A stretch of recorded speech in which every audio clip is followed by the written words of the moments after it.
Welcome to mission APSC 𝐀𝐒 YouTube channel.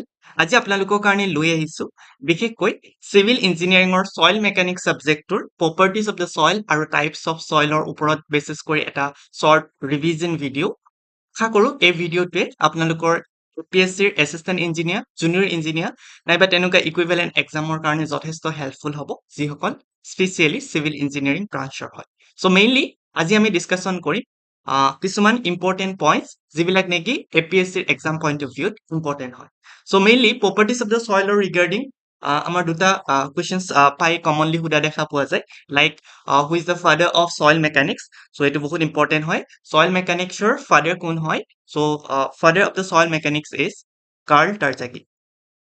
That is very important. আৰু সেইকাৰণে আমি যেতিয়া ছইল মেকানিক্স পঢ়োঁ আমি দেখা পাওঁ যে 𝐾𝐏𝒃ৰ বহুখিনি থিয়ৰিজ আছে, ৰাইট? 𝐾𝐏𝒃's কনচলিডেশ্যন থিয়ৰিজ, 𝐾𝐏𝒃ৰ বিয়াৰিং কেপাচিটি থিয়ৰিজ, বহুতখিনি থিয়ৰিজ আমি 𝐾𝐏𝒃ৰ ৰিলেটেড পাওঁ। নেক্সট আহিলে process of formation of the soil.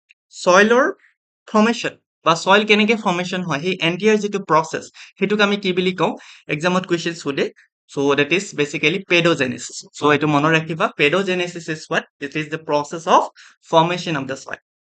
Next, soil যেতিয়া formation হয় তাৰ জিঅ'লজিকেল চাইকেলটো জনাটো বহুত বেছি প্ৰয়োজন হয়। It is basically a cyclic process. So' ইয়াতে কি হয়, ফাৰ্ষ্ট আমি যদি চাওঁ, ফাৰ্ষ্ট যদি ৱেডাৰিং হয়, ৱেডাৰিঙৰ পিছত আমাৰ কি হয়? ট্ৰান্সপৰ্টেশ্যন হয়। First step is weathering, then transportation, then after transportation deposition is occurs, and deposition হোৱাৰ পিছত আমাৰ কি হয়? এইখিনি ultimately it can transform to upheaval or you can say it can transform to rock. আৰু ৰকৰ পিছত এগেইন ফিজিকেল ৱেডাৰিং হ'ব, কেমিকেল ৱেডাৰিং হ'ব, কেমিকেল ৱেডাৰিং, ফিজিকেল ৱেডাৰিং হোৱাৰ পিছত দেন ট্ৰান্সপৰ্টেশ্যন হ'ব, ৰাইট? দেন ট্ৰান্সপৰ্টেশ্যন হোৱাৰ পিছত মেইনলি ডিপজিশ্যনলৈকে যাব, right? So' that means what? It is a cyclic process, right? So' কেতিয়াবা চিকুৱেঞ্চটো সোধে, the sequence is important. First is weathering, then transportation, then deposition, then upheaval, right? This is a basically cyclic process. Then next types of soil পৰা questions আহে, like soilৰ types টোৰ নাম mention কৰি দিব আৰু এইটো কেনেকে formation হ'ল সুধিব পাৰে, like alluvial soil. Alluvial soil মানে those soil which are deposited from the running water. Let's suppose we have a river. Let's suppose this is a river. ৰিভাৰৰ চাইডত এই চাইডটোত যিখিনি soil formation হ'ব, generally these are basically alluvial soil, right? And again যিবিলাক আমাৰ natural canal হওক বা artificial canal হওক তাৰ চাইডত, চ' কেতিয়াবা কি হয়, যিবিলাক ছইল আমাৰ ডিপজিট হয় বা যিবিলাক ছইল ৰানিং ৱাটাৰ থ্ৰু দি ডিপজিট হয়, these are basically alluvial soil, right? So alluvial soil is found along the bank of the river, and another point is deposited from running water. Next we have lacustrine soil. So how to remember? Lacustrine soil is related to lake. So if you see the first two alphabet LA, so তাৰ লগত relate কৰি মনত ৰাখিব পাৰা lake, right? So lacustrine soilৰ পৰা question সোধে যে lacustrine soil কিহৰ কাৰণে formation হয়? It is deposited from the fresh still water of lake. So lakeত যিখিনি water আছে সিহঁতে যিখিনি deposit form কৰে, so these are basically lacustrine soil. Next we have marine water, or you can say it is related to water like marine soil. So it is deposited from the suspension in sea water. So sea water কাৰণে যিখিনি soil deposit হয়, that is called marine soil, right? তাৰপিছত next এটা আহে, next important is aeoline soil. Aeoline soil you can remember or you can relate with airline. So that means it is something related to air, right? For example, suppose soil is formed because of transportation of wind. Okay, so windৰ ট্ৰান্সপৰ্টেশ্যনৰ কাৰণে যদি soilটো formation হয়, that is called aeoline soil, right? So কেতিয়াবা সোধে what is lowest soil বা lowest soil কোনটো soilৰ type? So it is basically a type of aeoline soil, right? aeoline soilৰে এটা type হৈছে lowest soil. এতিয়া lowest soil মানে কি হয়? It is basically uniformly graded wind blown slate.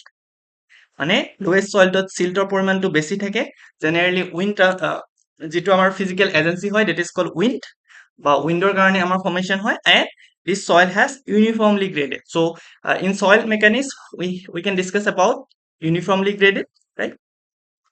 Uniformly graded আৰু এটা আছে you can have well graded, right? Well graded. So uniformly graded মানে কি? Uniformly graded মানে suppose all the soil grain, or you can say all the solid particles are in the same range, right? So that is called uniformly graded, or you can say it is poorly graded, right? Poorly graded. And well graded mane hoise, let's suppose every size particles is present. Suppose কোনোবা এটা particles ডাঙৰ আছে, কিছুমান সৰু আছে, so সব equally distribute হৈ আছে, মানে সৰু ডাঙৰ mixture হৈ আছে, so that is well graded soil. সব সাইজৰ particle তাতে presence আছে। আৰু gap graded soil বুলিও এটা টাৰ্ম আমি পঢ়িম পিছত। gap graded মানে কোনোবা এডোখৰ বা কোনোবা এটা সাইজৰ particle যদি মিসিং থাকে, so that is called gap graded soil। আৰু আমাৰ lowest soil টো কি হয় মনত ৰাখিবা, it is a uniformly graded বা poorly graded soil হয়, right? Next, lowest soil আমাৰ cohesions থাকে, বা you can say it has a capacity, or you can say cementing property আছে। সিমেন্টৰ যেনেকে cement is what? It is a binding material। ঠিক তেনেধৰণে lowest soil তো আমাৰ calcium compound থাকে। calcium compound থকাৰ কাৰণে soil টো cohesiveness টো আহি যায়, right? So that is called lowest soil। Then কেতিয়াবা সুধিব পাৰে lowest soil majority of the compound কি হয় বা কি compound present থাকে, that will be calcium compound। Next, coming to the next type of soil, which is important for exam point of view, that is colluvial soil। Colluvial soil, colluvial soil, আৰু ইয়াৰ আন এটা নাম বা other name of colluvial soil is talus, right? So talus বা colluvial soil কেনেকে formation হয়, it is formed due to the transportation by gravitational force and found in mountainous valley region, right? So mountainous valley region বিলাকত আমি generally colluvial soil পাওঁ। কিয়? Because mountainous valley region বিলাকত যিখিনি soil আহি পৰে ওপৰৰ পৰা, so this is by means of gravity action, right? So gravity actionৰ কাৰণে soil খিনি এটা জেগাৰ পৰা এটা জেগালে transport হয়, আৰু by means of gravitation যদি transport হয় তাক আমি colluvial soil বুলি কওঁ। So it is generally found in mountainous valley, right? Then glacial soil, word টোৰ পৰা আমি identify কৰিব পাৰো, word itself identified as it is transported by wind, right? Soil is transported by wind। Next we have marl soil, right? We have marl soil, decompositions of animal bones and aquatic plants।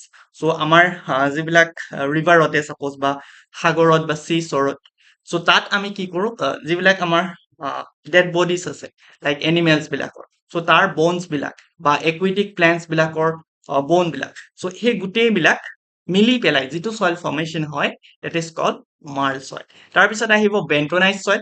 So it is very important, bentonite soil আমাৰ mainly volcanic ash ৰ পৰা formation হয় বা আগ্নেয়গিৰি উদ্গীৰণ হোৱাৰ ফলত যিটো হয় soil formation হয়, that is called bentonite soil।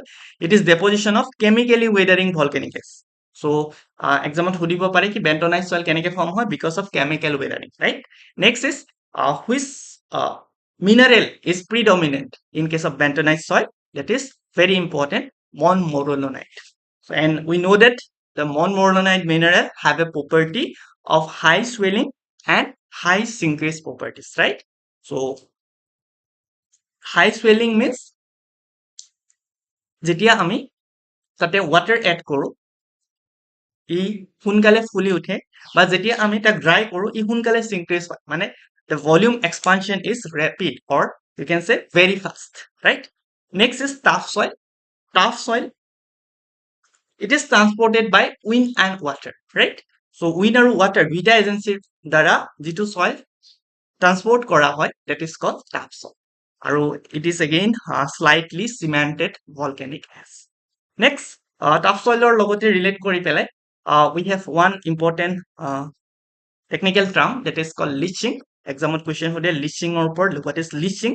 Leaching মানে কি, suppose এখন playground আছে, let's suppose this is a playground, ইয়াতে বহুত টাইমৰ কাৰণে water মানে deposit হৈ আছে বা water ৰখি আছে, okay? বা you can say বহুত জোৰেৰে rain water আহিছে, বা বহুত জোৰেৰে irrigated water আমি এই land টো দি আছো, so তাৰ কাৰণে কি হ'ব, এই land টো যিখিনি মানে এই মাটিখিনিত যিখিনি nutrients আছে, like যিবিলাক নেকি plants or growth ৰ কাৰণে বহুত বেছি you can say that very important, মানে plant growth হ'ব পাৰে, so তেনেকুৱা ক্ষেত্ৰত সেই যিবিলাক nutrients আছে, সেই nutrients বিলাকক যদি পানীখিনিয়ে লৈ যায়, বা you can say rain water বা irrigated water এ যদি soluble nutrients খিনিকো লৈ যায়, right? So that process is called leaching। So leaching ৰ যোগেদি মাটিৰ যিটো you can say সাৰুৱা মাটিটো মানে লছ কৰি দিয়ে, right?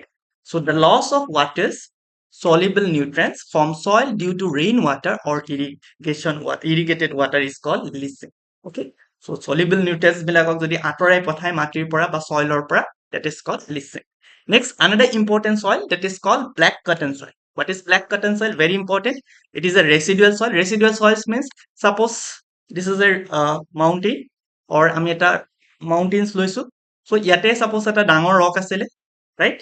এই rockটো ইয়াতে আছে, ইয়াৰে পৰা অকমান decomposition হৈ পেলাই সাইডত অলপ soil formation হৈছে. That means য'ত নেকি parent material টো আছে, য'ত নেকি parent rock টো আছে, তাতেই আমাৰ soil খিনি formation হৈ আছে. So that kind of soil is known as residual soil.